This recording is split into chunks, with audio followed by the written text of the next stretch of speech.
Alors, ça continue d'arriver, mais on va commencer tranquillement.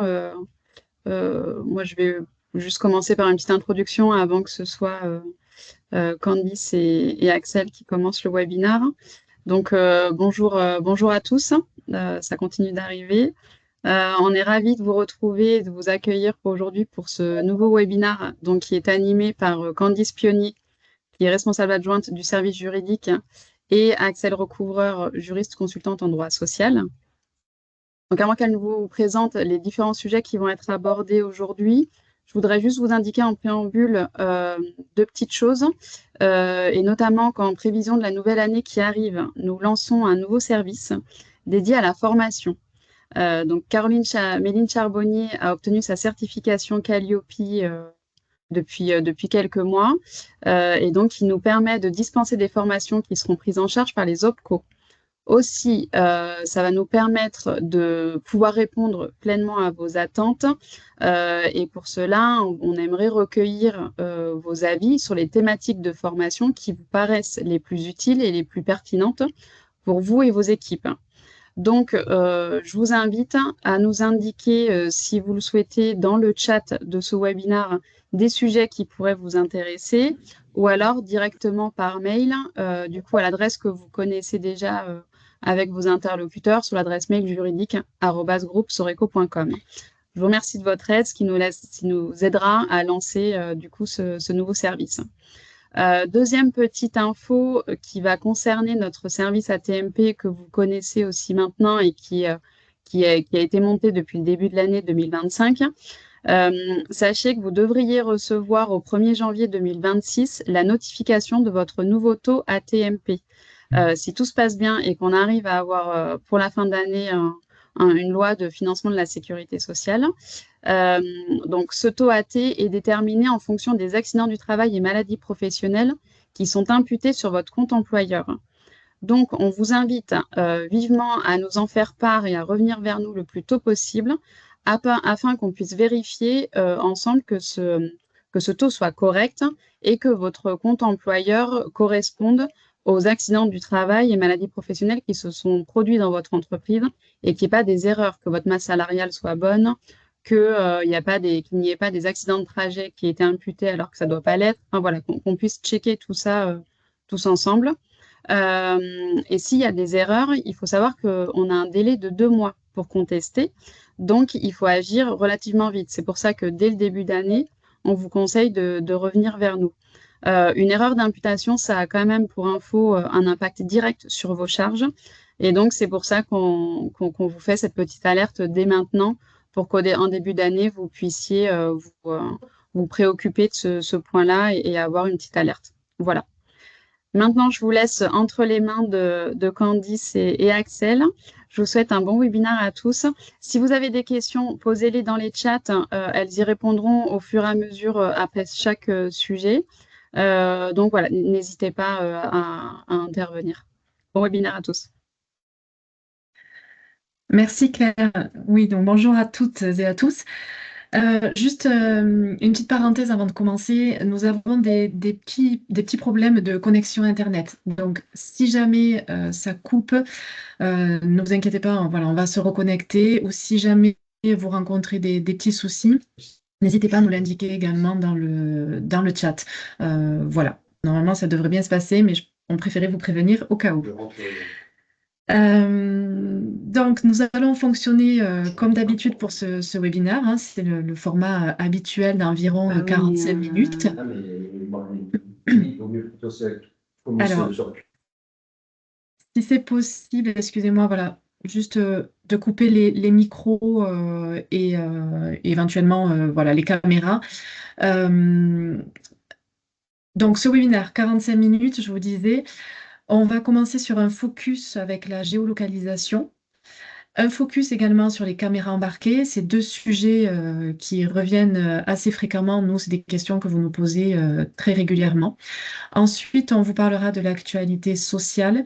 Et enfin, on vous fera un petit tour de la jurisprudence récente de ces 3 derniers mois. Voilà, donc si vous avez des questions, n'hésitez pas.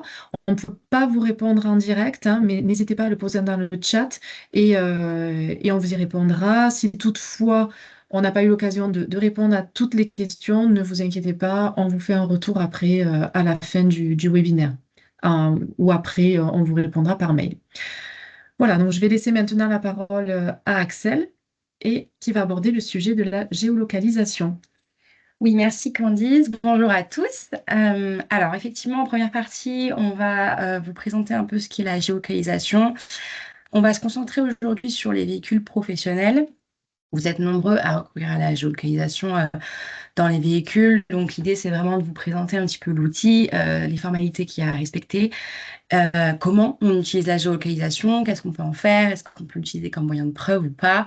Et on verra enfin quelques exemples de jurisprudence sur le sujet. Alors, donc, qu'est-ce que c'est déjà la géolocalisation? Elle permet de connaître en temps réel la position d'une personne grâce à un dispositif qui est intégré soit dans un véhicule, soit dans un téléphone. Aujourd'hui, comme je vous le disais, on va vraiment rester sur la partie véhicule professionnel. Vous avez dans vos problématiques RH assez fréquemment quand même la question. Donc, l'idée, c'est de voir un petit peu comment ça se présente et vous pouvez l'appliquer dans le secteur du transport notamment. Au niveau des formalités à respecter, il faut tout d'abord consulter le CSE si vous en avez un. De la même façon, il faut remettre au CSE un document d'information et de description du dispositif et de ses conséquences. Depuis l'entrée en vigueur du RGPD en 2018, il n'y a plus besoin de déclarer les dispositifs à la CNIL. Par contre, il faut bien informer les salariés du recours au dispositif. Vous pouvez soit remettre une note, par exemple, donc on en a des exemples sur la CNIL assez précis, à chacun de vos salariés, ou alors un courriel. Vous pouvez aussi remettre une notice à l'embauche à chaque contrat, avec chaque contrat à l'embauche de vos salariés. L'idée, c'est vraiment, par exemple, si vous faites une notice, qu'elle précise l'objet du traitement, la base légale, l'intérêt légitime. La notion d'intérêt légitime, Candice y reviendra un petit peu plus tard, surtout sur les caméras embarquées. Les destinataires des données, la durée de conservation des données. Voilà, c'est quelques points importants soulevés par la CNIL qu'il faut bien mettre dans la notice d'information pour vos salariés. Je voulais juste revenir brièvement sur les sanctions. Si vous ne consultez pas le CSE, ça constitue un délit d'entrave qui est sanctionné par une amende. De la même façon, si vous détournez le dispositif de sa finalité première, ça peut être une peine de prison, une peine d'amende. Également, l'inopposabilité des informations collectées aux salariés. Voilà, pour tout ce qui est formalité à respecter. Je vais passer maintenant sur son utilisation comme moyen de preuve. Pour bien comprendre, il faut savoir que la possibilité de surveiller les salariés et de contrôler leur activité est possible, puisque c'est votre pouvoir de direction. Mais cette surveillance, elle doit obéir au respect de certains principes. Le contrôle doit être légitime, il doit respecter les droits des personnes, les libertés individuelles. Les restrictions, si elles existent, doivent être justifiées par la nature, justifiées et proportionnées au but recherché. Voilà, donc ça, c'est la base légale de tout ça. Mais votre outil de géolocalisation peut servir à suivre le temps de travail. Il faut qu'il n'existe pas d'autres moyens de preuve. La règle est claire. Il ne doit pas y avoir de collecte de traitement de données de localisation en dehors du temps de travail des salariés concernés. Donc attention à ça. On sait que beaucoup d'entreprises veulent sanctionner les salariés via ce biais et les juges commencent petit à petit, au cas par cas, à le tolérer s'il n'y a aucun moyen de preuve, autre moyen de preuve existant. Donc vraiment, c'est voilà, au cas par cas et en fonction. Bon, si vous avez des questions là-dessus, vous nous les poserez. Mais voilà, c'est de plus en plus, on l'utilise, on l'accepte, mais à condition, encore une fois, qu'il n'y ait pas d'autres moyens de preuve possibles. Donc, ça va être plus clair. Je vais vous parler de quelques exemples de jurisprudence là-dessus. Deux exemples qui nous ont marqués de 2023 et de 2024. Donc, la première jurisprudence, l'entreprise avait utilisé un système de géolocalisation donc, dans les véhicules professionnels pour suivre un salarié en dehors de son temps de travail. Et elle s'est servie de ces informations comme élément de preuve pour le licencier. au motif qu'il aurait utilisé le véhicule à des fins personnelles et surtout de manière abusive. Donc, le salarié a contesté son licenciement en soutenant que les données collectées par l'employeur, donc via ce système de géolocalisation, portaient atteinte à son droit à la vie personnelle et familiale, et donc que ça ne pouvait pas être recevable en tant que preuve. Donc, le salarié a eu gain de cause dans cette affaire. Le licenciement a été jugé abusif. L'entreprise n'avait pas besoin d'utiliser ce système de géolocalisation pour le sanctionner, pour suivre son temps de travail, puisque dans cette entreprise, les salariés remplissaient chaque jour un livret de suivi de temps de travail. Donc, il y avait un autre moyen de preuve. Donc, celui-ci était irrecevable. Donc, ça, c'est pour la jurisprudence de 2023. Et dans la deuxième affaire, pourquoi la géolocalisation a été mise en place? Pour assurer le suivi des chauffeurs routiers dans leurs déplacements, pour localiser notamment les marchandises sensibles. L'entreprise avait constaté des erreurs de manipulation du chronotachygraphe qui ont été reprochées au conducteur.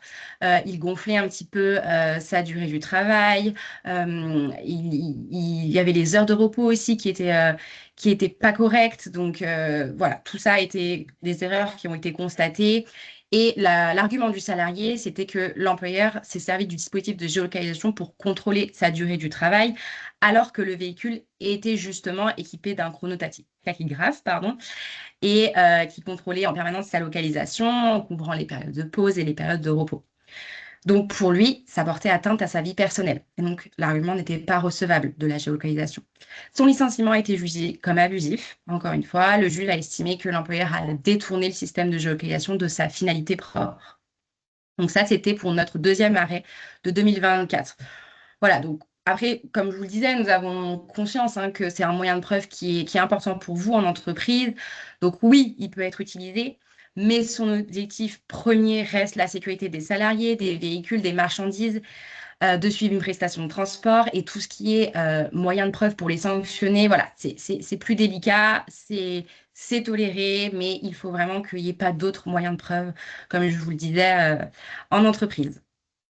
Voilà pour tout ce qui est géolocalisation. Si vous avez des questions, n'hésitez pas, encore une fois. Alors, a priori, il n'y a pas de questions, Axel. Bon, parfait. Alors, nous allons passer maintenant au sujet suivant qui concerne les caméras embarquées. Alors, en effet, vous êtes nombreux à nous solliciter pour la mise en place de ces caméras embarquées. Donc, c'est un dispositif qui est de plus en plus utilisé, autant dans la vie privée que dans la vie professionnelle. D'ailleurs, souvent, il suffit d'allumer votre télé pour que vous puissiez voir des reportages à ce sujet qui vont traiter des accidents de la route notamment et en cas d'accident, comment ces caméras embarquées peuvent être utilisées comme moyen de preuve pour les assurances notamment. Donc, c'est tentant de les mettre en place, ça, on le comprend. Mais attention, on souhaitait vraiment vous alerter, il n'y a pas de réglementation spécifique à ce jour. Donc, on n'a pas de loi. Les fournisseurs, bien souvent, vont vous dire que ces caméras sont conformes à la réglementation, mais il faut savoir que cette réglementation, en fait, à ce jour, il n'y en a pas. Donc, face à ce constat, la CNIL, elle, a émis des recommandations. Alors, il faut savoir qu'on a deux types de caméras. On a les caméras qui vont filmer l'habitacle du chauffeur et les caméras qui vont filmer l'extérieur du véhicule. Alors, la CNIL, elle, s'est prononcée sur les caméras qui filment l'habitacle du chauffeur. En revanche, pour le moment, elle ne s'est pas prononcée sur les caméras qui filment l'extérieur. Elle a en revanche lancé une étude à ce sujet qu'elle a appelée, donc c'est le club conformité, et c'est une rencontre. Donc elle rencontre en fait tous les acteurs du secteur pour dessiner, pour voir justement quelles sont les recommandations qu'elle pourrait émettre à ce sujet.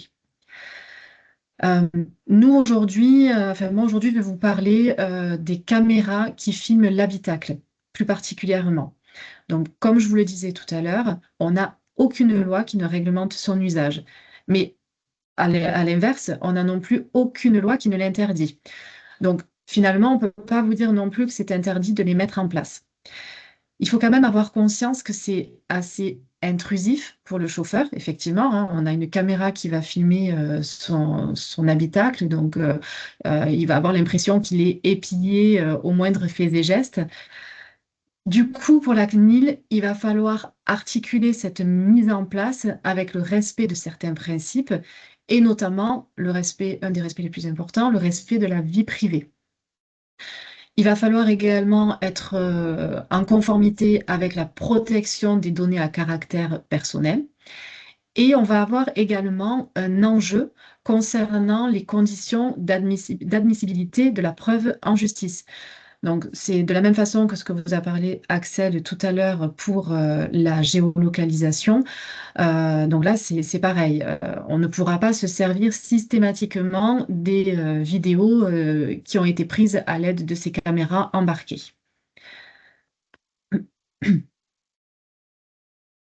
Alors, la CNIL admet, comme je disais, on n'interdit pas la mise en place de ces caméras embarquées. La CNIL admet cette mise en place, mais il faut qu'elle soit motivée par l'intérêt légitime de l'employeur. Donc le but, ça va être quoi? Ça va être de démontrer, l'employeur va devoir démontrer en fait que le but de cette mise en place, c'est de réduire les risques d'accidents de la route et de renforcer la sécurité des personnes, des biens et de l'environnement. Il peut aussi le justifier par le fait de vouloir sensibiliser et former ses conducteurs, voire même évaluer les conducteurs dans le cadre de formation. Donc, il va falloir trouver un juste équilibre en fait avec tout ça. L'usage des dashcams, donc des caméras embarquées, hein, doit respecter cette vie privée et la protection des données des conducteurs. Du coup, cette utilisation va être limitée. On ne pourra pas surveiller en permanence et en continu les salariés pendant leur temps de travail. En fait, ces caméras, elles vont émettre des alertes.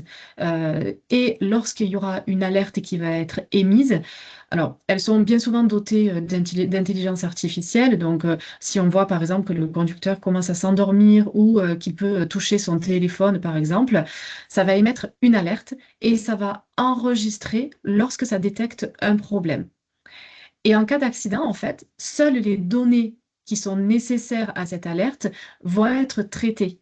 Donc, vous aurez, alors cette alerte va être enregistrée donc, dans le système de collecte des données et vous aurez accès au moment où l'alerte a eu lieu. Et en principe, donc vous ne pouvez pas conserver les données après coup et vous ne pouvez pas non plus regarder ce qui s'est fait avant, après. Voilà, seule cette alerte normalement est enregistrée. Pour l'information également, vous pouvez donc collecter ces données et donc l'employeur devra démontrer la nécessité des actions de formation. Donc, la CNIL, tenant compte de tous ces principes, elle a émis des recommandations. Donc, quelles sont ces recommandations? Donc, l'employeur va devoir démontrer de manière documentée et précise en quoi les données sont nécessaires pour assurer la sécurité des biens et des personnes et afin de permettre du coup cet enregistrement. Les recommandations également de la CNIL, c'est de garantir le droit d'accès et d'opposition des salariés. Donc là, on en revient au RGPD. Il est interdit également de filmer les tiers. Donc ça, vous ne pouvez pas. Les caméras qui filment l'habitacle, donc c'est seulement l'habitacle du chauffeur. Ensuite, il faut informer les salariés des modalités de contrôle du traitement de leurs données personnelles. Donc là, comme la géolocalisation, en fait, les salariés doivent être informés. Également, vous devez si vous voulez vous en servir en fait à des fins disciplinaires, si vous n'avez pas de règlement intérieur, c'est préconisé d'en faire un. Si vous en avez un, dans ces cas-là, il faut le modifier et adapter et inclure un passage sur les caméras embarquées. L'employeur doit également informer et consulter le CSE avant sa mise en place. Vous le savez, hein, de toute façon, lorsque vous avez un CSE, vous devez l'informer lorsque ça concerne l'organisation de l'entreprise. Et enfin, la CNIL recommande de faire une analyse d'impact, donc une AIPD. C'est fortement recommandé lorsque l'on utilise des données personnelles des personnes. Un petit mot pour finir sur les caméras qui vont filmer la voie publique. Donc, c'est dashcam, hein, c'est dashcam qui filme l'extérieur. Donc, elles portent atteinte au respect de la vie privée et posent en fait des problématiques majeures en matière de protection des données. Parce qu'effectivement, en filmant l'extérieur, vous pouvez filmer des visages de tierces personnes qui sont dans la rue et vous pouvez filmer également des plaques d'immatriculation. Donc, comme je vous le disais, la CNIL aujourd'hui, elle planche sur le sujet dans son club conformité. Ce que l'on peut dire, alors, la CNIL, elle a fait cette étude donc, tout le long de l'année 2025. Aujourd'hui, elle rend petit à petit des rapports, mais on n'a pas un rapport complet à ce jour, hein. Donc, nous, au service juridique, on surveille et on est très attentif à ce que la CNIL peut émettre comme recommandation à ce sujet, mais pour le moment, voilà, on n'a pas de retour définitif. En revanche, si vous voulez le mettre en place, voilà, il faut prendre en compte tout ce que l'on vient de dire sur les caméras qui filment l'habitacle. Euh, on peut filmer l'extérieur, la voie publique, mais sans intrusion. C'est fortement recommandé également de flouter les plaques d'immatriculation. Et la base juridique qui va vous permettre de mettre en place ces caméras embarquées, donc en l'absence de texte, évidemment, hein, le seul dispositif, ça va être l'intérêt légitime, encore une fois, et on va s'appuyer sur la protection des biens et des personnes. Voilà, donc, nous en avons terminé pour cette partie des caméras embarquées. Est-ce que vous avez des questions? A priori, pas de questions. Pas de questions non plus. Nous allons donc pouvoir aborder la partie 3 avec l'actualité juridique et sociale. Je laisse la parole à Axel. Oui, alors grosse partie, hein, parce qu'il y a eu pas mal d'actualités ces derniers temps. On va parler en premier de la loi senior, donc, qui est entrée en vigueur le 26 octobre 2025. Qu'est-ce qu'il faut retenir de cette loi? Sur les entretiens professionnels en premier, alors je y reviendrai un petit peu plus tard parce que ça ne concerne pas que les seniors, donc je développerai un petit peu après cette partie-là. Concernant la retraite progressive et le passage à temps partiel, l'employeur peut dire non à une réduction du temps de travail si ça perturbe l'activité de l'entreprise ou si ça complique un recrutement pour un poste. Concernant la base de données économique et sociale, dans les entreprises de plus de 50 salariés, elle doit désormais intégrer un bilan des actions de formation issues des entretiens de parcours et des périodes de reconversion. Sur le CSE, il est un petit peu plus consulté, notamment sur les plans d'action senior instaurés par les branches, donc pour les entreprises de moins de 300 salariés, et pour les périodes de reconversion. Dernier point, et pas des moindres, sur le contrat de valorisation de l'expérience, donc qui est aussi appelé CDI senior. C'est un contrat expérimental, donc pour une durée de 5 ans, pour les demandeurs d'emploi qui ont au moins 60 ans. Il faut retenir 4 conditions, donc avoir 60 ans, être inscrit sur les listes de demandeurs d'emploi auprès de France Travail, anciennement Pôle emploi, ne pas pouvoir bénéficier d'une retraite à temps plein et ne pas avoir été employé au cours des 6 derniers mois dans la même entreprise. Le CDI senior, il est régi par les dispositions vraiment de droit commun du CDI, mais il y a une petite particularité pour la mise à la retraite. L'employeur peut mettre à la retraite un salarié en CDI senior sans avoir à demander son accord. Alors, il faut, encore une fois, quand même quelques conditions. Il faut qu'il ait soit atteint 67 ans ou avant 67 ans s'il a le nombre de trimestres requis. En cas de mise à la retraite, l'indemnité est exonérée de contribution patronale de 30%. Petite précision là-dessus.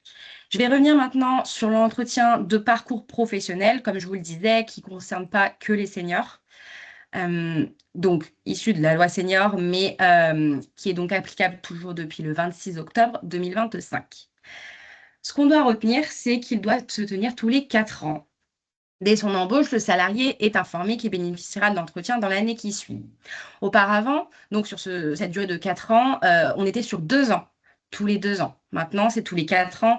Pareillement, pour le bilan, on était sur tous les 6 ans. Maintenant, c'est tous les 8 ans qu'il doit être effectué. Donc, c'est un entretien un petit peu état des lieux, récapitulatif de ces dernières années.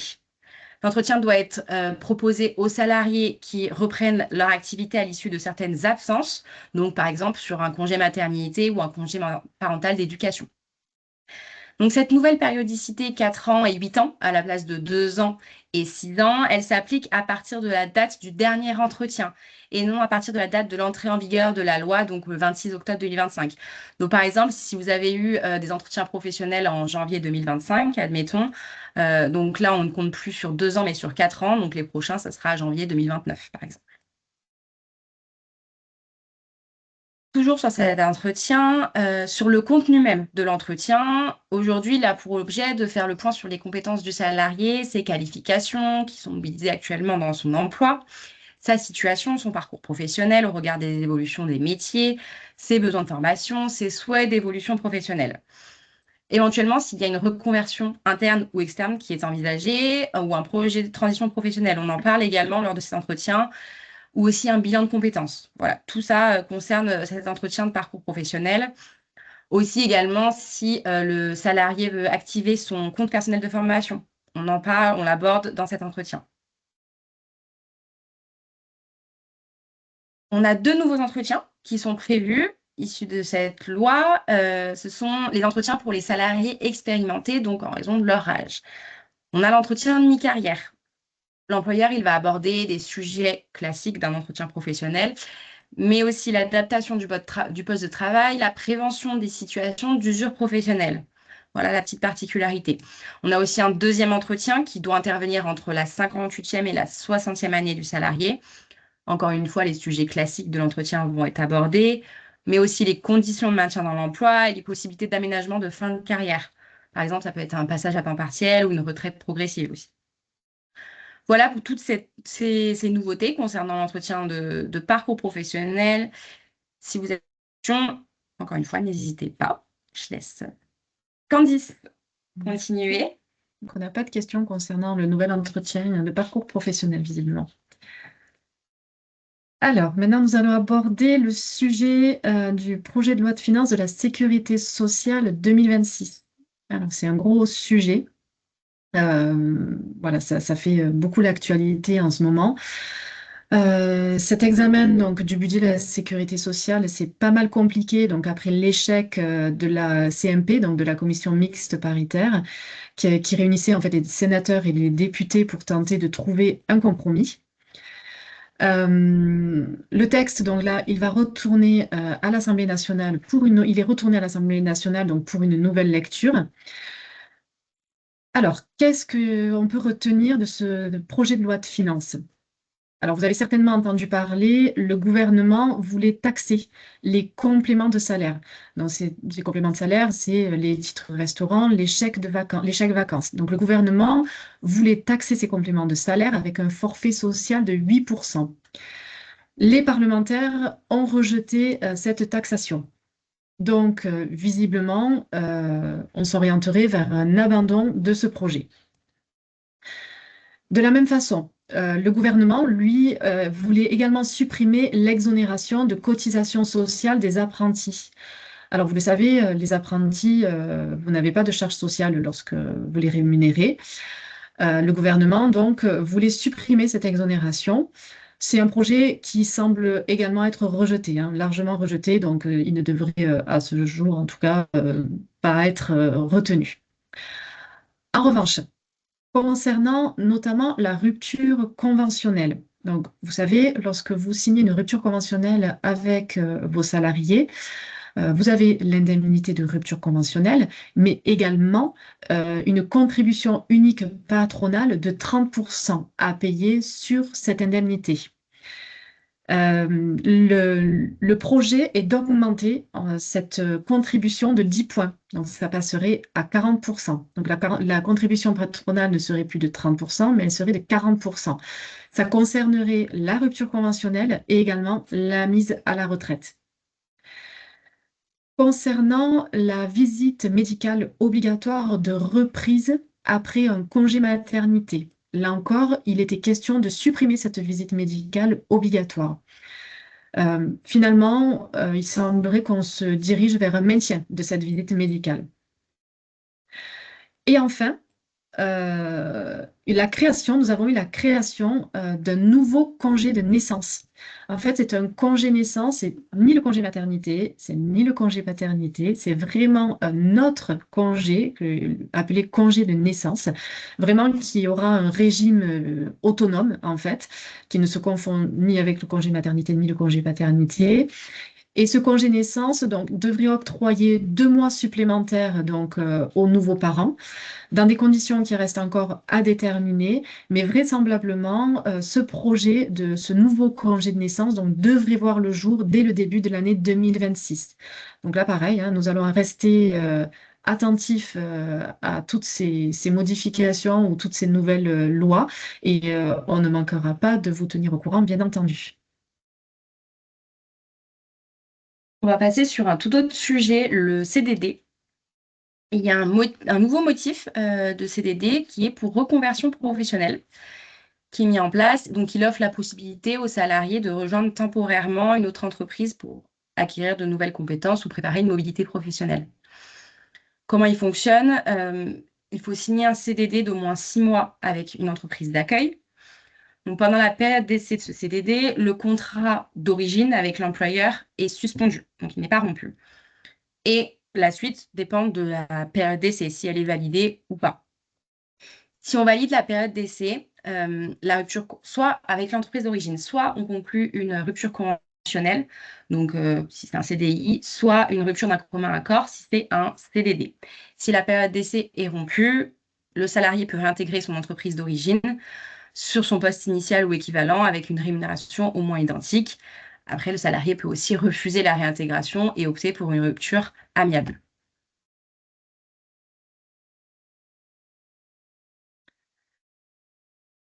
Alors, autre sujet maintenant, c'est la loi donc, du 24 octobre 2025 qui a été publiée au JO du 25 octobre 2025, qui a modifié donc l'article L 2314-33 du Code du travail. Alors, que nous disait cet article? En fait, cet article est limité à 3 le nombre de mandats successifs d'un élu du CSE, donc pour les entreprises de 50 salariés et plus. Donc, lorsque un salarié voulait se présenter au CSE, il ne pouvait pas le faire plus de 3 fois. Désormais, cette mention a été supprimée donc, par la loi et donc on n'a plus de limite à 3. Donc cette limite à 3 mandats successifs a été purement et simplement supprimée. Sur l'apprentissage, on a 2 nouveautés. Tout d'abord, une pause dans le versement des aides, donc pour vous les employeurs, jusqu'en mars 2026. Alors, donc il y a 2 possibilités. Soit il y a des contrats signés avant le 1er novembre et à ce moment-là, les versements sont maintenus jusqu'à la mi-février 2026. Soit les contrats sont signés depuis le 1er novembre et à ce moment-là, on reprend les paiements en mars. Donc, simplement de retenir qu'il va falloir anticiper des décalages de trésorerie pour vous en entreprise. Toujours en ce qui concerne l'apprentissage sur les aides pour les employeurs. Donc, pour les contrats d'apprentissage, pardon.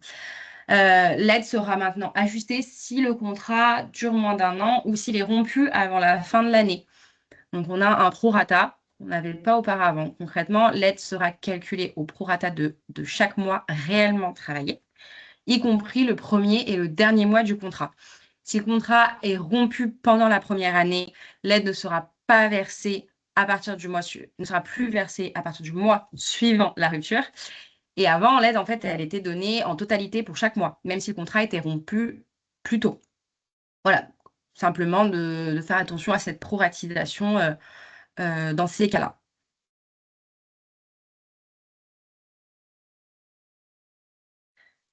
Alors, une petite précision maintenant aussi concernant les activités sociales et culturelles.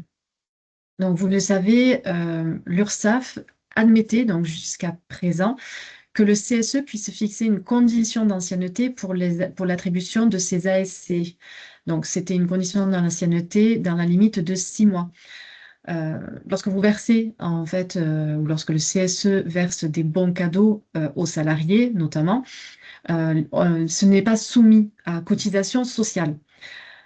ce qu'il se passe, alors, normalement, en fait, alors on n'a pas vraiment de texte qui réglemente ces ASC, mais ces ASC donc, doivent être versés en principe à tous les salariés pour certains événements. Donc ça peut être par exemple Noël, la naissance d'un enfant, voilà. Et notamment donc, pour Noël, hein, c'est ce qui peut arriver là, c'est ce qui nous concerne justement puisqu'on approche des fêtes de Noël. Bien souvent, vous nous posez la question de savoir si ces bons cadeaux, ces chèques cadeaux peuvent être versés à tous les salariés ou si vous pouvez en exclure certains. Donc, comme je vous disais, jusqu'à présent, l'URSSAF admettait une limite, donc une condition d'ancienneté dans la limite de 6 mois, sans que cela remette en cause les exonérations sociales. Alors, on a eu l'année dernière, le 3 avril 2024, un arrêt de la Cour de cassation qui a jugé que ce critère était illégal, en fait, que le critère de l'ancienneté était illégal dans l'attribution de ces ASC. Par conséquent, donc, du coup, on ne peut plus mettre de conditions d'ancienneté. Et l'URSSAF est venu publier là une actualité en rappelant donc que cette souplesse qui était octroyée par l'administration suite à cette jurisprudence prenait fin le 31/12/2025. Puisqu'effectivement, l'URSSAF a dit OK, on entend la position de la Cour de cassation, c'était en avril 2024. Par contre, on laisse aux employeurs le temps de se retourner et on admet une souplesse jusqu'au 31/12/2025. Donc, à partir du 1er janvier 2026, sachez que vous ne pourrez plus fixer de conditions d'ancienneté pour l'attribution des ASC. Sur la gratification des stagiaires, donc pour rappel, lorsqu'au cours d'une même année scolaire ou universitaire, la durée du stage est supérieure à 2 mois, qu'il soit consécutif ou pas, les stagiaires bénéficient d'une gratification. Là, simplement, on a une modification du taux qui était fixé à 4,35 € de l'heure. Et depuis le 21 octobre 2025, le BOSS a fixé un taux à 4,50 € de l'heure. Voilà, petite modification. Et pour terminer, le sujet des NAO donc dans le transport routier. C'est un sujet qui vous intéresse et qui est en cours de discussion. Donc, en fait, on avait une proposition commune des organisations patronales de revaloriser les grilles conventionnelles à 0,8%. Les syndicats n'étaient pas vraiment pour cette augmentation. Ils ont jugé ça assez insuffisant. On a le 2 décembre une troisième séance des NAO qui s'est tenue. Les organisations patronales donc, ont proposé une revalorisation de 1% des salaires et une revalorisation de 1% des frais de déplacement. Là encore, la proposition a été jugée insuffisante par les organisations syndicales. On doit avoir une nouvelle réunion qui est programmée donc le 16 décembre prochain. Et voilà, encore une fois, on est en alerte et on vous tiendra au courant des suites de cette réunion et voir à quoi ça peut aboutir. Voilà, nous en avons terminé avec l'actualité sociale.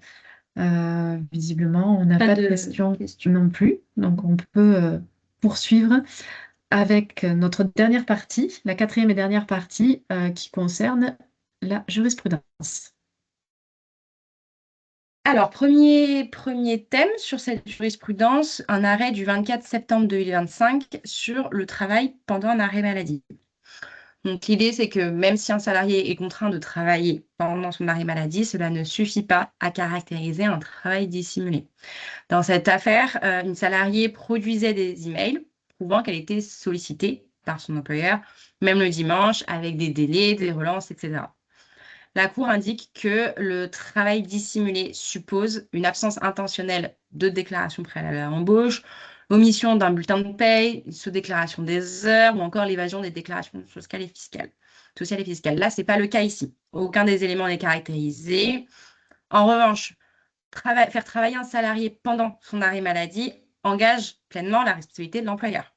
Donc, cette situation, en l'espèce, elle va ouvrir le droit à des dommages et intérêts, mais pas à l'indemnité forfaitaire qui est prévue pour le travail dissimulé. Ça, c'est vraiment une jurisprudence qui est constante. Il y a déjà eu un arrêt de 2012 à ce sujet, par exemple.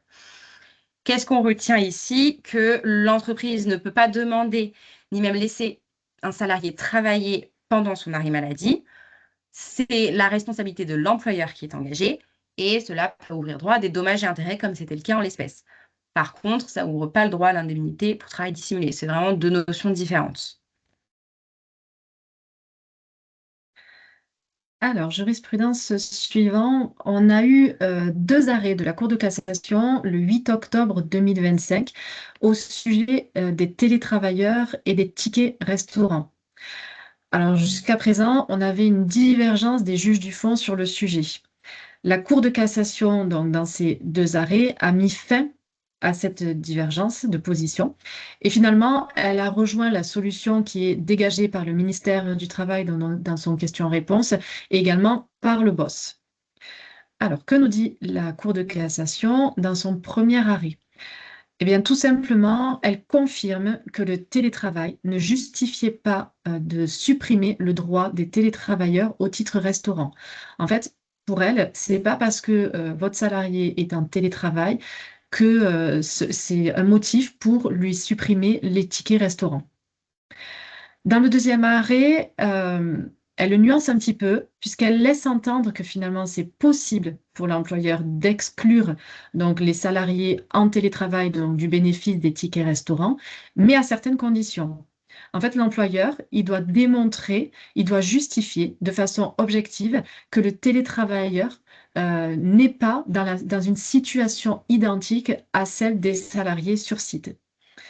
Donc, qu'est-ce que l'on peut retenir de ces deux arrêts? Donc, effectivement, ce n'est pas parce que vous avez un salarié en télétravail que vous pouvez lui supprimer le bénéfice des tickets restaurants.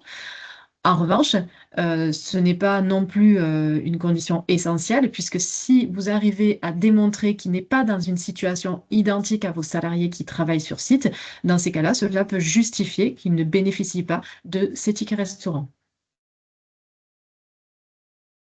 Concernant la période d'essai maintenant, un arrêt du 11 juin 2025 qui nous dit que l'accord du salarié pour le renouvellement de la période d'essai doit être vraiment express et ne se présume pas.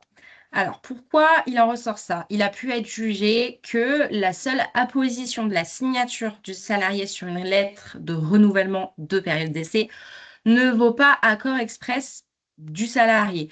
Donc ça, c'est une jurisprudence constante de, par exemple, là, c'était une jurisprudence de 2015.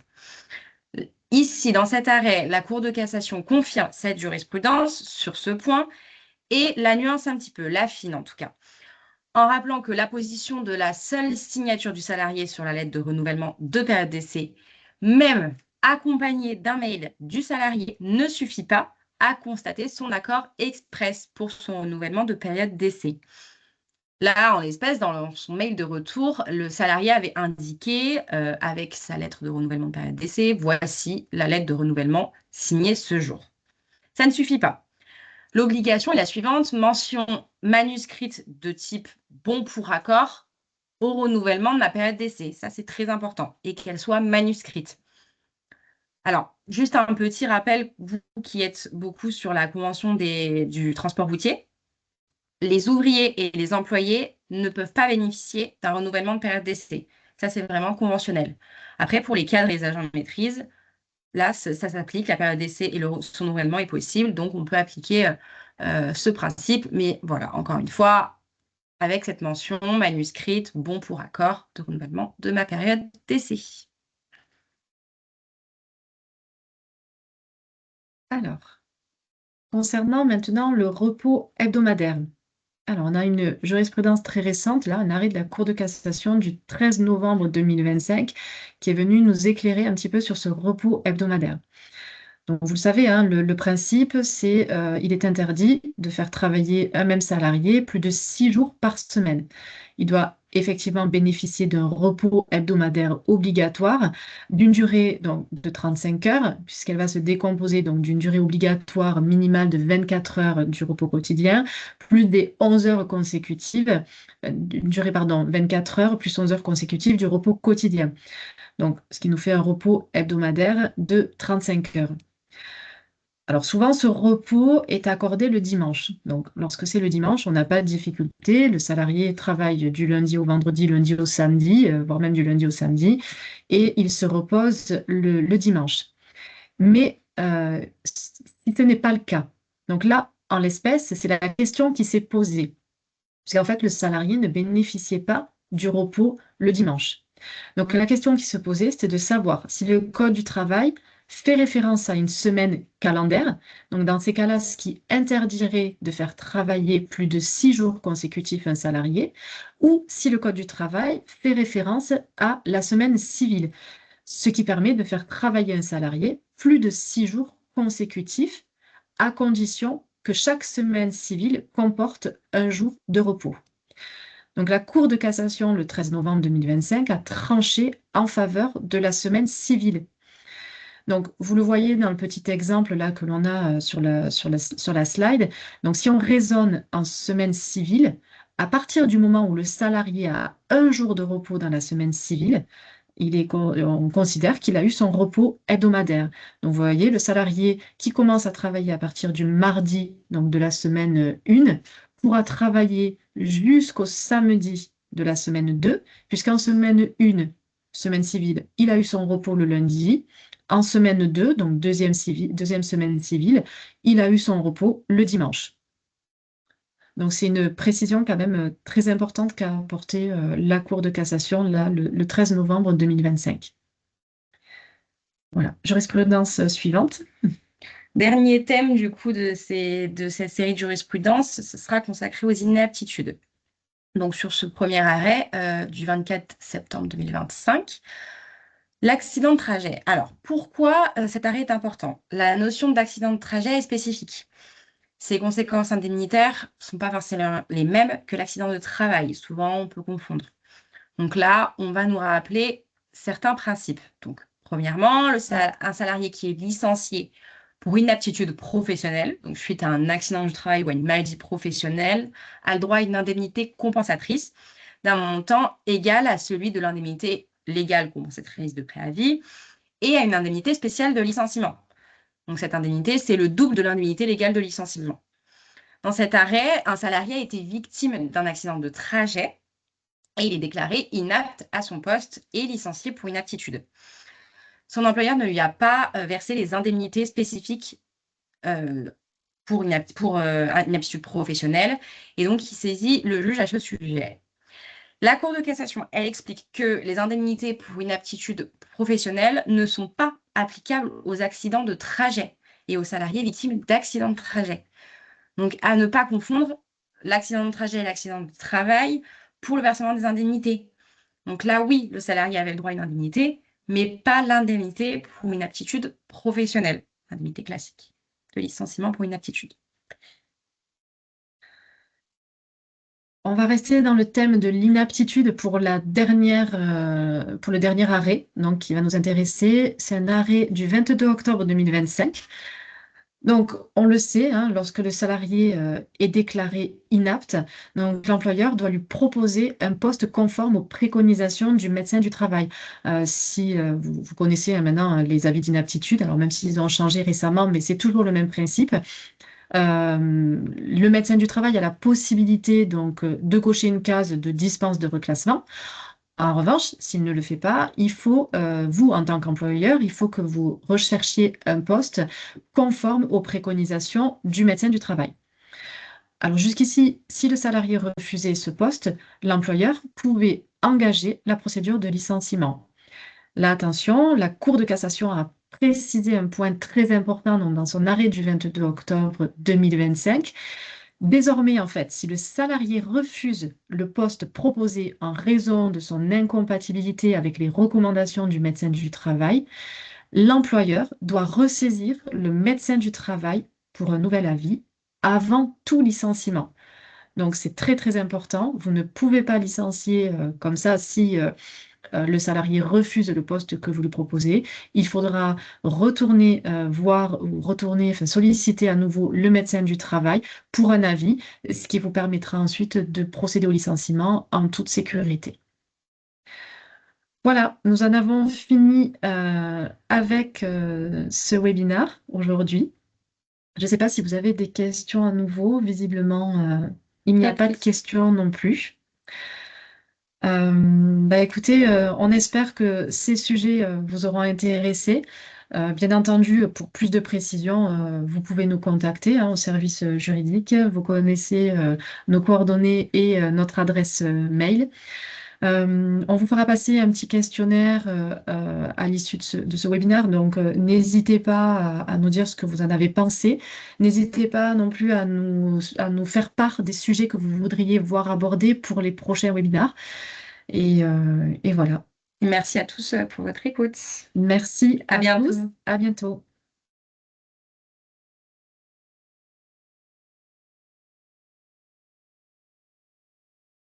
Alors, ça continue d'arriver, mais on va commencer tranquillement.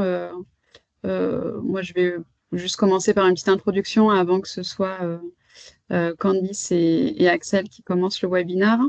Donc, bonjour à tous. Ça continue d'arriver. On est ravis de vous retrouver et de vous accueillir aujourd'hui pour ce nouveau webinaire donc, qui est animé par Candice Pionnier, qui est responsable adjointe du service juridique, et Axel Recouvreur, juriste consultante en droit social. Donc, avant qu'elle vous présente les différents sujets qui vont être abordés aujourd'hui, je voudrais juste vous indiquer en préambule deux petites choses, et notamment qu'en prévision de la nouvelle année qui arrive, nous lançons un nouveau service dédié à la formation. Donc, Méline Charbonnier a obtenu sa certification Calliope depuis quelques mois, et donc il nous permet de dispenser des formations qui seront prises en charge par les OPCO.